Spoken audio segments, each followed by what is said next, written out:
하나님은 이스라엘과 언약을 맺으시고 그 언약의 성취 과정을 통해서 하나님의 구원의 청사신을 세상에 보여주고자 하셨습니다. 그렇게 이스라엘을 향한 하나님의 언약이 순탄하게 진행되어 가는 중에 돌발 상황처럼 보이는 일이 발생했습니다. 애굽이라고 하는 거대한 둥지를 마련해 놓으시고 거기서 하나님의 백성들을 양육하고 계시는데 그 애굽 땅에 오늘 본문의 말씀에 보니까 요셉을 알지 못하는 새 왕이 애굽을 통치하게 되었다라고 말을 하죠. 요셉을 알지 못하는 새 왕이라고 하는 것은 요셉에 대한 정보가 없다는 왕이라기보다는 요셉에게 대하여 호의적이지 않은, 어쩌면 요셉에게 적대적으로 생각하는 새로운 왕조가 들어선 것을 말하는 것이죠. 고려시대가 끝나고 조선 왕조가 들어서면 고려시대의 충신들은 조선시대의 역적들로 분류됩니다. 고려의 왕가였던 왕씨들이 고려시대에는 사방에 널려 있었습니다. 조선시대가 되어지면 왕씨들이 거의 사라집니다. 혹시라도 두려워서 자신의 성씨를 숨기고 살게 된 것이죠. 애굽에 새로운 왕조가 들어섰는데 이 애굽에 점점 늘어나는 이스라엘을 그냥 두고 볼 수가 없었습니다. 그래서 새로운 정책이 필요했고 그 새로운 정책을 펼치는데 두 가지의 정책을 펼치고 있어요. 첫째가 뭐냐면 애굽과 이스라엘을 차별하는 것이죠. 1장 9절에 보니까 그가 자기 백성에게 이르되 이 백성 이스라엘 자손이 우리보다 많고 강하도다. 10절에 보니까 우리가 그들에게 지혜롭게 하자. 자기 백성, 이 백성, 우리 그들로 차별을 두고 있죠. 그리고 두 번째는 그 이스라엘을 노예화시키기 위해서 공포 정치를 펼칩니다. 그래서 애굽 백성으로 하여금 이스라엘 백성을 학대하도록 하는 거죠. 1장 12절에 보니까 그들이 학대를 받았다라고 말하고 있고 3장 9절에 애굽 사람이 그들을 괴롭히는 학대를 내가 보았다라고 하나님이 말씀하시죠. 애굽 사람들이 이스라엘 백성들을 학대하는 것은 노예 근성에 쩌들어서 감히 저항을 못하게 만들기 위함이죠. 본문을 보면 이스라엘 백성의 숫자가 상당히 많았던 것으로 보입니다. 9절에 보니까 이스라엘 자손이 우리보다 많고 강하도다. 바로의 말이거든요. 바로의 이 말이 실제로 이스라엘 백성이 애굽의 백성보다 더 많았다는 것인지 아니면 바로가 과장법의 표현을 사용하여 이들이 많다라고 표현한 것인지는 정확하게 알 수 없지만 그들이 숫자가 굉장히 많고 강했던 것만큼은 틀림이 없는 것처럼 보입니다. 그런데 애굽이 이렇게 이스라엘 백성의 숫자가 많고 강하면 무엇을 두려워해야 할까요? 이들이 커져가지고 우리 애굽을 정복할 것을 두려워해야 되잖아요. 정복당할 것을. 그런데 오늘 말씀해 보니까 그들이 무엇을 두려워하고 있냐면 그들이 우리와 싸우고 이 땅에서 나갈까 두렵다 이렇게 말합니다. 그 시대에 총이나 대포 같은 무기가 있는 것도 아니고 기껏해야 칼, 창, 몽둥이 같은 걸로 싸우면은 쪽수가 많을수록 유리하거든요. 이스라엘 백성 그렇게 많으면 애굽을 정복하고 오히려 그 왕조를 이스라엘 왕조로 바꿀 수 있는 것도 아니겠어요? 그런데 보니까 애굽 왕이 이스라엘 백성들이 자신들을 정복할 것을 두려워하는 것이 아니라 이들이 애굽을 탈출할 것을, 그래서 경제적 손실이 입을 것에 대한 걱정을 하고 있는 것이죠. 이런 것을 보면 이스라엘 숫자가 많았음에도 불구하고 애굽의 실제적인 위협이 되지는 못했던 것 같습니다. 노예의 마인드를 갖고 있으면 자의적 의지를 가지고 저항하거나 행동하기가 어렵죠. 그래서 학대를 하는 것입니다. 학대를 하면 숫자가 많아도 감히 저항할 생각을 못합니다. 이것은 우리가 사회생활을 보더라도 마찬가지죠. 어렸을 때 학대를 심하게 받은 자녀가 크면은 힘이 있고 성장하면 부모에게 복수할 것 같은데 안 그렇습니다. 계속 매이거든요. 그것이 노예 근성입니다. 그래서 학대를 하는 것이죠. 이스라엘 백성이 얼마 동안의 기간 동안 학대를 받았는지 노예 생활을 했는지는 정확하게 잘 나타나 있지 않지만 이 시대가 모세가 태어나기 전이잖아요. 근데 이스라엘 백성들이 해방한 것은 모세가 80세가 된 이후에 해방을 했으니까 적어도 80년 이상은 그 앞에 시간 얼마까지 끌고 올라갈지 모르지만 적어도 100년 정도는 분명히 그들이 학대를 받고 괴롭힘을 당한 것입니다. 100년 동안 학대를 당하면 거의 자의적으로 무엇인가를 결정하지 못합니다. 100년 동안 노예 생활을 했다고 한다면 스스로 저항을 하고 해방을 이룰 수 있는 능력이 부족하죠. 외부에서 그들을 해방시켜주지 않으면 스스로 그것을 깨쳐나오지 못합니다. 그것이 노예 근성이거든요. 북한을 연구하는 학자가 그 북한 국민들이 스스로 저항을 하거나 민주화 운동으로 자유를 쟁취하는 것은 불가능하다라고 말을 합니다. 왜냐하면 그들이 벌써 쇠뇌당한 지가 80년이 지났어요. 그리고 그 공포 정치 아래서 노예화되어진 것이 벌써 80년 지났기 때문에 그들 스스로 저항을 하거나 민주화 운동을 통해서 해방을 하는 것은 불가능하다. 그러므로 외부에서 그들을 해방시켜주지 않으면 그들이 자유를 얻기는 불가능하다라고 그 학자가 얘기하는 것을 제가 들었습니다. 이스라엘도 얼마나 학대가 심했는지 노예 마인드에 사로잡혀서 지금 바로가 자기의 자식들을 죽이는데도 저항을 하지 못합니다. 이게 노예적 마인드의 그 무서움이거든요. 그래서 외부에서 이스라엘 백성을 해방시키지 못하면 스스로 그것을 떨쳐내지 못하는 거죠. 그것 때문에 그들을 괴롭게 하고 학대하고 공포를 심어주는 겁니다. 그렇게 애굽 왕이 무지막지한 힘으로 이스라엘을 누르면서 노예를 부리고 있는데 그 성경을 가만히 이렇게 보면 신기하게도 그 애굽 왕이 지금 무지막지한 힘으로 지금 이스라엘을 누르고 있거든요. 그런데 가만히 보면 애굽 왕의 생각대로 되는 게 하나도 없습니다. 성경 가만히 보면 그래요. 애굽 왕이 이스라엘을 학대하는 것은 목표가 분명했습니다. 이들이 점점 번성해 나가는 것을 막기 위한 정책이었습니다. 그런데 성경에 뭐라고 말하고 있냐면 12절에 보니까 학대를 받을수록 더욱 번성한다. 그럼 정책이 통하지 않는 것이죠. 물이 막 뚝에서 넘칠 때 이쪽을 막으면 저쪽에서 터지고 저쪽을 막으면 이쪽에서 터지는 것처럼 학대를 받을수록 이스라엘 백성들은 점점 불어납니다. 해도 안 되니까 산파를 불러서 남자 아기들을 죽이라고 명령합니다.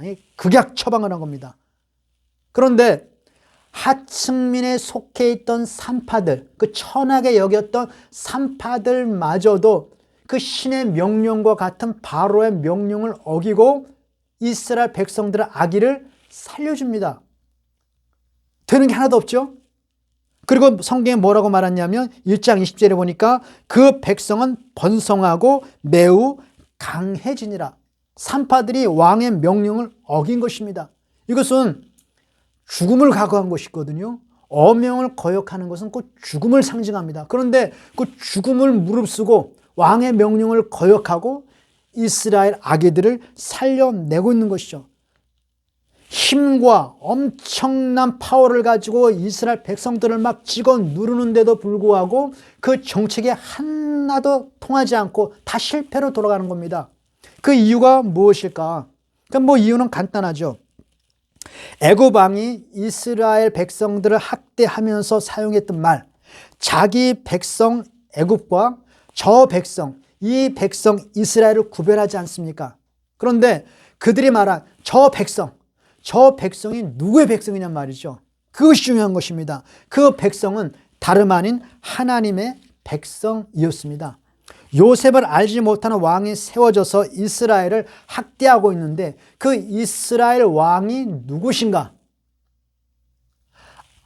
내가 내 백성을 축복하는 자를 축복하고 내 백성을 저주하는 자는 저주하리라 라고 언약을 아브라함과 이삭과 야곱에 세우시고 요셉을 세우시고 요셉을 뿐만 아니라 이스라엘 모든 백성들을 아시고 태어나는 갓난 아기들의 생명까지도 소중히 여기시는 하나님이 그들의 왕이라고 하는 것이죠. 세상 왕은 한계가 있습니다. 좋은 왕이 있다가 나쁜 왕이 있다가 막 바뀌죠. 그러나 이스라엘의 왕 하나님은 영원히 변치 않는 영원한 왕이라고 하는 것이죠.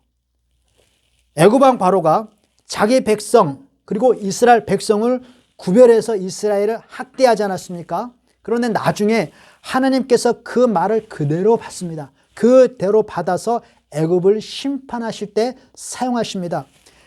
하나님께서 이 출애굽기에 강조하는 것 중에 하나가 내 백성 이스라엘입니다. 내 백성 이스라엘. 네가 지금 이스라엘 백성을 학대하고 있는데 그 이스라엘의 왕은 바로가 아니고 하나님이시다. 이스라엘의 왕은 하나님이시며 이스라엘은 하나님의 백성이었다라고 하는 거죠. 출애굽기 3장에 보니까 이렇게 기록되어 있습니다. 여호와께서 이르시되 내가 애굽에 있는 내 백성의 고통을 분명히 보았다. 애굽에 있는 내 백성, 하나님의 백성을 내가 보았다. 그들의 고통을. 그리고 5장에 보니까 이스라엘의 하나님 여호와께서 말씀하시기를 내 백성을 보내라. 바로에게 말하는 겁니다. 바로는 이스라엘과 자기 백성을 구별해서 자기 백성을 통해서 이스라엘 백성을 학대했지만 하나님께서는 자기 백성의 고통을 지금 분명히 목도하고 계셨던 거죠. 그리고 바로에게 말하기를 내 백성을 보내라. 이렇게 말하고 있는 겁니다. 바로의 그 어떤 정책도 이스라엘 백성에게 통하지 않도록 하나님께서 지금 방패막이가 되어주신 것이죠. 출애굽기 8장에 보니까 내가, 여기서 나는 하나님을 말합니다. 하나님께서 내 백성과 너의 백성을 구별하리니 하나님께서 말씀하신 겁니다. 내일 표징이 있으리라. 9장에 보니까 내가 모든 재앙을 너와, 그 바로를 말하죠. 너와 내 신하와 내 백성에게 내려 온 천하에 나와 같은 자가 없음을 너에게 알게 하려 하노라. 그러니 내 백성 이스라엘, 내 백성 이스라엘을 보내라. 그러니까 애굽의 왕이 봤을 때 이스라엘 백성들이 이게 뭐 때려도 반항도 못하고 찌질이 같거든요. 그래가지고 함부로 막 대했는데 잘못 건드렸습니다. 이스라엘의 왕, 이스라엘의 주인은 하나님이셨다라고 하는 거죠. 그들의 왕이 누군지를 바로가 전혀 몰랐다는 것입니다. 나중에 이 애굽왕 바로가 우리 속담에 되로 주고 말로 받는다는 말 있지 않습니까? 되로 주고 말로 받을 정도가 아니라 아주 홍군역이 납니다. 뭐 이스라엘의 노동력을 이용하기 위해서 경제적 이익을 착취하지 않았습니까? 이 바로가. 그런데 나중에 10가지 재앙을 통해서 애굽의 경제가 완전히 초토화됩니다. 쫄딱 망합니다. 그리고 애굽에서 이스라엘 백성이 나올 때 은금패물 싹 끌고 나오거든요. 그리고 지금 오늘 말씀해 보면 애굽의 왕 바로가 이스라엘 백성의 자식이 태어나면, 남자들이 태어나면 죽이라고 말하잖아요. 못 죽였습니다. 산파가 명령을 어겨서. 그런데 훗날 하나님께서 애굽 백성을 심판하실 때에 장자를 죽이시죠. 장자를 죽이는 그 심판을 행하시는 것을 볼 수가 있습니다. 이것이 오늘 우리의 삶 속에 적용을 해본다면 그리스도인들, 하나님을 믿는 그리스도인들은 사실 애굽과 같은 이 세상에 살고 있지 않습니까? 그 세상에서 볼 때는 참 찌질해 보이기도 하고 힘도 없어 보이고 세상에 뭔가 저항도 못할 정도로 약해 보여요. 그러나 중요한 것은 우리를 다스리시고 통치하시는 분은 하나님이십니다. 이 세상의 왕이 우리를 다스리는 것이 아니라 하나님의 백성으로서 하나님이 우리를 다스린다라고 말하는 거죠. 세상의 권력과 힘을 가지고 우리를 학대하고 무시하고 우리를 함부로 대한다 할지라도 우리를 망하게 할 수 없습니다. 우리의 왕, 우리는 하나님의 백성이기 때문에 그렇다는 것이죠. 잠깐 고난을 받을 수는 있어도 우리를 망하게 할 수는 없습니다. 마음대로 우리를 주무를 수가 없습니다. 우리를 혹시 고난을 가한다 할지라도 하나님이 허용하는 한도 안에서 우리를 고난을 가하는 것이지 마음대로 우리를 주무를 수가 없다는 것이죠. 우리는 하나님의 백성이기 때문에 그렇다는 것이죠. 요한복음 16장 33절에 보니까 예수님께서 이런 말씀하시죠. 너희가 세상에서는 환난을 당하나 담대하라, 내가 세상을 이겼노라. 우리에게 눈에 보이는 세상은 힘이 있어 보입니다. 그래서 우리를 막 함부로 대하는 것처럼 보입니다. 그러니까 고난이 따라오죠. 주님께서 뭐라고 말합니까? 내가 세상을 이겼다. 담대하라. 이 무슨 말이냐면 하나님께서 이미 승리하셨고 우리는 그리스도 안에서 함께 승리자로 서 있는 것이기 때문에 우리의 싸움은 승리가 보장되어 있는 싸움을 하는 것이죠. 이것은 우리에게 엄청난 소망이 되어집니다. 고린도후서 4장 8절에 사도 바울이 엄청난 핍박을 당하면서 이렇게 말합니다. 사방에 우겨쌈을 당해도 쌓이지 않고 답답한 일을 당하여도 낙심하지 않고 핍박을 받아도 버림받지 않고 거꾸로 튀림을 당하여도 망하지 않는다. 그렇게 담대하게 말할 수 있는 이유는 우리가 예수 안에 있다 이렇게 말하고 있는 것이죠. 예수의 생명이 우리 안에 역사하고 있기 때문이다라고 사도 바울이 말하고 있는 것입니다. 죽음 같은 엄청난 고통이 우리 주변에 늘 도사리고 있다 할지라도 죽음이 우리를 극복하지 못하고 우리 안에 있는 예수의 생명이 우리 안에 역사하고 있고 예수 안에서 우리는 승리자로 서 있기 때문에 세상에서 담대하게 살아갈 수가 있는 것입니다. 제가 늘 비유로 말씀드리는 거지만 이 전쟁처럼 참혹하고 비참한 것이 어디겠습니까? 그런데 내가 죽지 않는다는 보장만 확실하다면, 승리가 확실히 보장되어 있다면 전쟁처럼 스릴 있는 것이 없습니다. 아마 가장 위험한 전투에 일부러 참여할 것입니다. 위험한 전투일수록 내가 영웅이 될 가능성이 많으니까. 우리가 이 세상에서 이미 승리가 보장되어 있다면, 이겨놓은 싸움을 싸우고 있다면, 나의 생명을 이 세상 그 누구도 함부로 할 수 없다면, 나의 생명과 하나님의 사랑을 세상에 끊을 수 없다고 한다면 우리는 세상에서 정말 담대하게 살아갈 수 있는 것이죠. 어쩌면 고난을 스릴 있게 즐길 수도 있을지 모르겠습니다. 이미 승리가 보장되어 있다면. 애굽의 상황을 통해서 그것을 우리가 알 수가 있는 것이죠. 바로가 어찌 하나님을 이길 수가 있겠습니까? 하나님의 백성을 어찌 바로가 함부로 다룰 수가 있겠냐 말이죠. 우리는 이 성경을 통해서 읽으니까 약간 감각이 둔할 수 있는데 그 시대 이스라엘의 입장에서 본다면 참 상황이 갑갑합니다. 지금 모세가 이스라엘 백성 해방하기 위해서 올려면 80년을 기다려야 되는데 적어도 80년 동안 이 고난이 지속됐다는 거 아니에요. 자식들이 지금 눈앞에서 죽어갑니다. 얼마나 깝깝하겠어요. 하나님이 잘 눈에 보이지 않습니다. 그럼에도 불구하고 하나님은 눈에 보이지 않지만 그들 가운데 일하고 계셨거든요. 바로가 그 백성을 함부로 다루지 못했거든요. 백성이 점점 번성해 나가고 있었거든요. 그리고 성경이 말하기를 3장 9절에 보니까 이스라엘 자손의 부르짖음이 내게 달하고 애굽 사람이 그들을 괴롭히는 것을 내가 보고 있다라고 말하죠. 하나님이 보고 있다라고 말하는 겁니다. 그러니까 이 바로가 잘못 건드렸죠. 하나님의 백성을. 영화가에서 재밌는 얘기가 있습니다. 농담으로 하는 얘기인데 절대로 건들지 말아야 될 것. 존 위게의 개와 리암 니슨의 딸은 절대로 건들면 안 된다. 영화의 내용에 보면 그 악당들이 존 위게 개를 죽였다가 그 악당들이 완전히 잔인하게 전멸당하거든요. 악당들이 리암 니슨의 딸을 납치했다가 지구 끝까지 쫓아가가지고 그들을 다 전멸시킵니다. 하물며 하나님의 백성을 건드리면 어떻게 되겠습니까? 전능하신 하나님이 자신의 백성을 붙들고 사랑하고 계시는데 감히 내 백성을 건드려? 그 광경을 조금만 더 지나가면 애굽 백성들이 하나님 앞에 심판받는 것을 통해서 우리가 볼 수가 있다라고 하는 거죠. 만약 하나님 백성들이 세상 고통을 당하고 있습니다. 근데 하나님의 전능하신 하나님께서 그 자신의 백성을 사랑하심에도 불구하고 악당이 하나님 백성을 계속 건드리고 괴롭히고 있습니다. 근데 하나님께서 어쩐 일이신지 지금 꼭 참고 계세요. 하면서 꼭 참고 계십니다. 이것이 더 무섭거든요. 이것이 더 무섭습니다. 요한계시록에 보면 초대교회가 엄청난 고난에 빠져 있습니다. 엄청난 고통을 당하고 있습니다. 그런데 그 결론은 뭐냐면 예수가 승리자다. 그리고 승리가 우리 안에 있다. 그런데 하나님께서 지금 그 힘을 발휘하지 않고 지금 꾹 참고 계시거든요.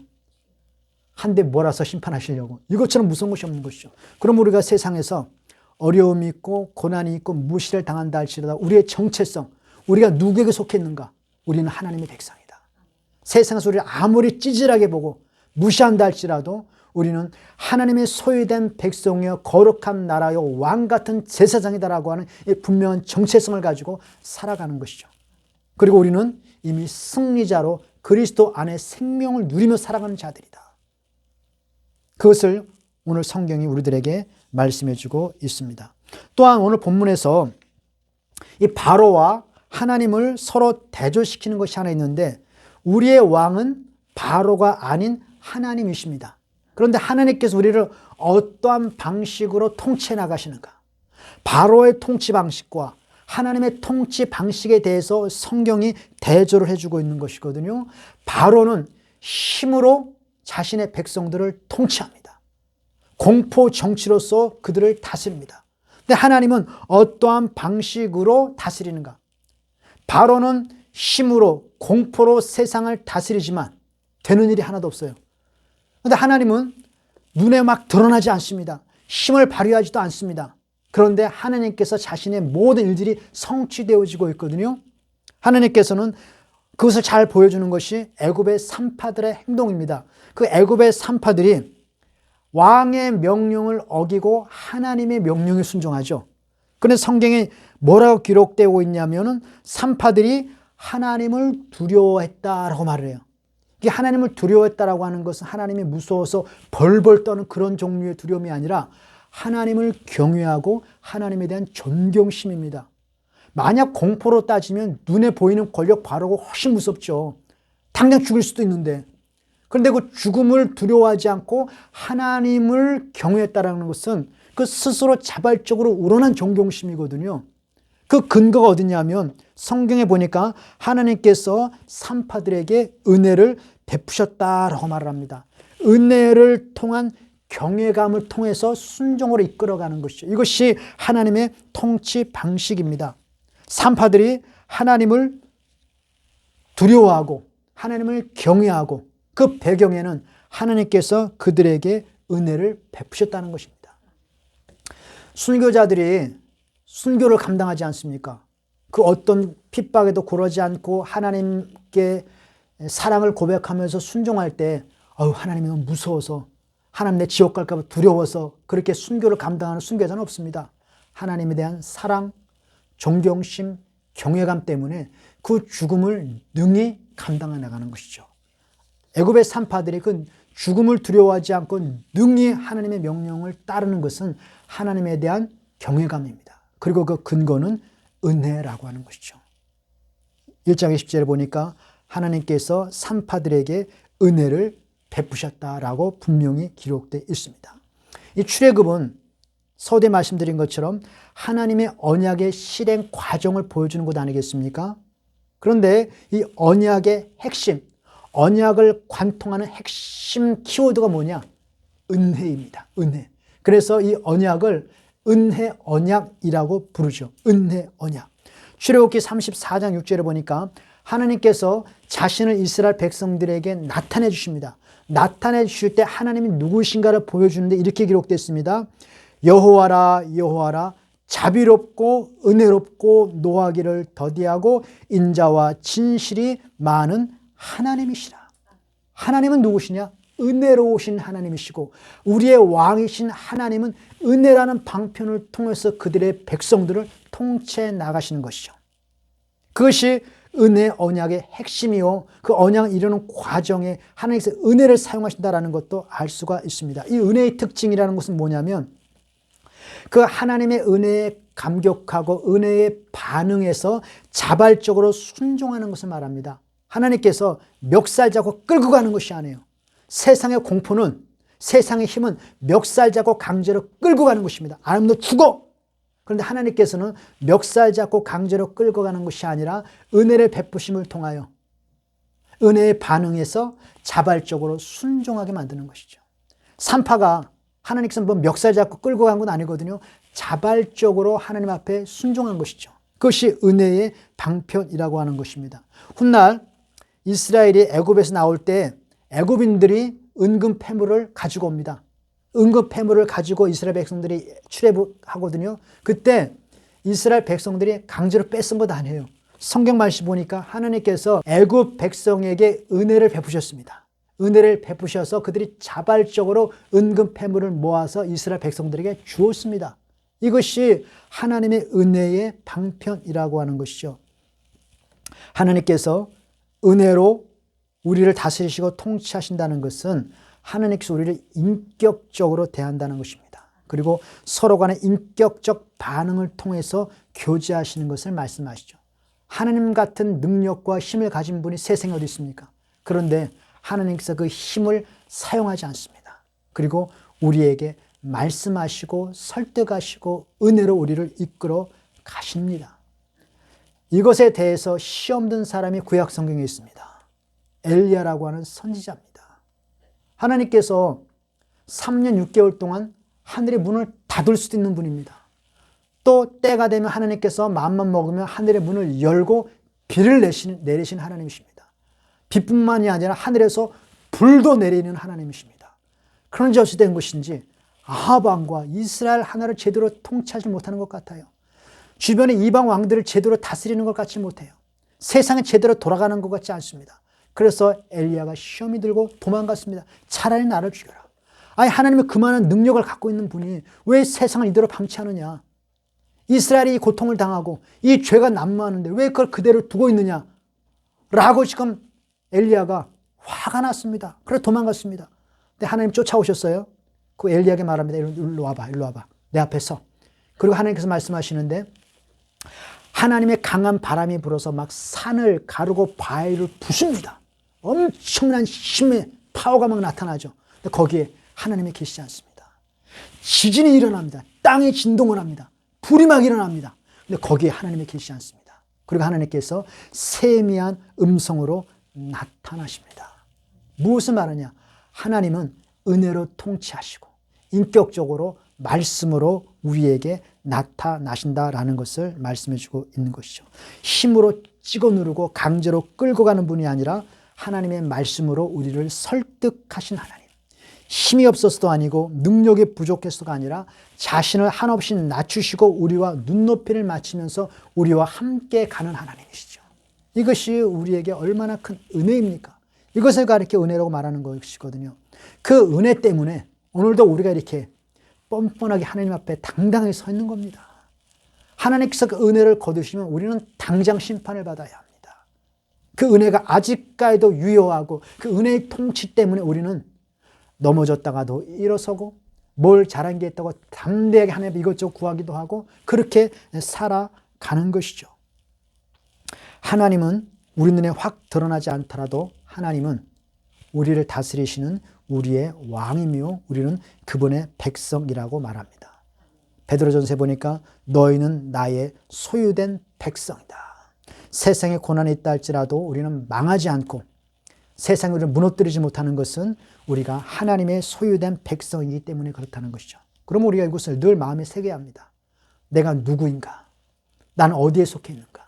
비록 세상에서 애굽과 같은 세상에서 바라의 통치 아래 살아가고 있지만 하나님이 우리의 왕이시며 하나님이 나의 하나님이시다.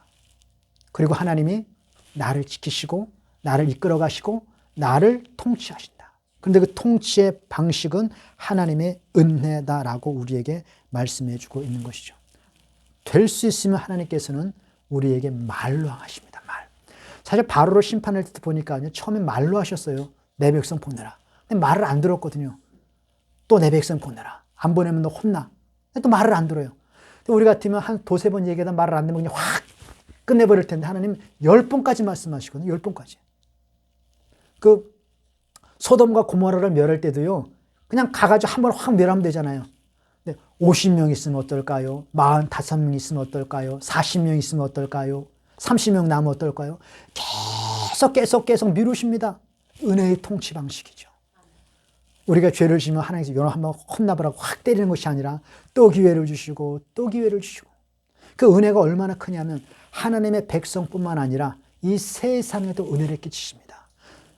마태복음에 보면 악인에게도 하나님이 은혜를 끼치십니다. 그래서 비를 의로운 자와 불의한 자에게도 내리시고 그 해를 악인과 선인에게도 비추게 하시며 은혜를 베푸시는 것이죠.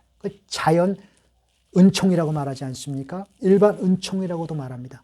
왜 그렇게 일반인에게도 악인에게도 은혜를 베푸실까? 그는 예뻐서가 아니라 하나님의 백성을 보호하기 위해서 하나님의 백성에게 그 은혜가 미치게 하기 위해서 악인에게까지도 은혜를 베푸시는 하나님이십니다. 그것이 세상에서 우리를 통치하시고 다스리시는 하나님의 방식이다라고 성경이 말을 해주고 있습니다. 그러므로 우리가 이 세상 살면서 현실이 고달프다 하더라도 무시를 당한다 하더라도 낙심하지 말고 하나님의 백성으로서 그 믿음을 굳건히 세우시기를 바라겠습니다. 그리고 우리가 실패하고 넘어진다 할지라도 심판으로 우리를 혼내시는 것이 아니라 참고 인내하며 은혜로 우리를 이끌어 가시는 그 하나님 앞에 감사하며 찬양하기를 바라겠습니다. 오늘도 그 은혜가 우리에게 미치고 있습니다. 하나님이 우리에게 말씀을 통하여 설교한다는 것은 역시 우리에게 인격적으로 대하신다는 것이거든요. 그것은 우리에게 한없는 축복입니다. 오늘 이 출애굽기 말씀을 통해서 우리의 왕이시며 우리를 은혜로 통치하시는 그 하나님을 깊이 경험할 수 있게 되기를 바라겠습니다.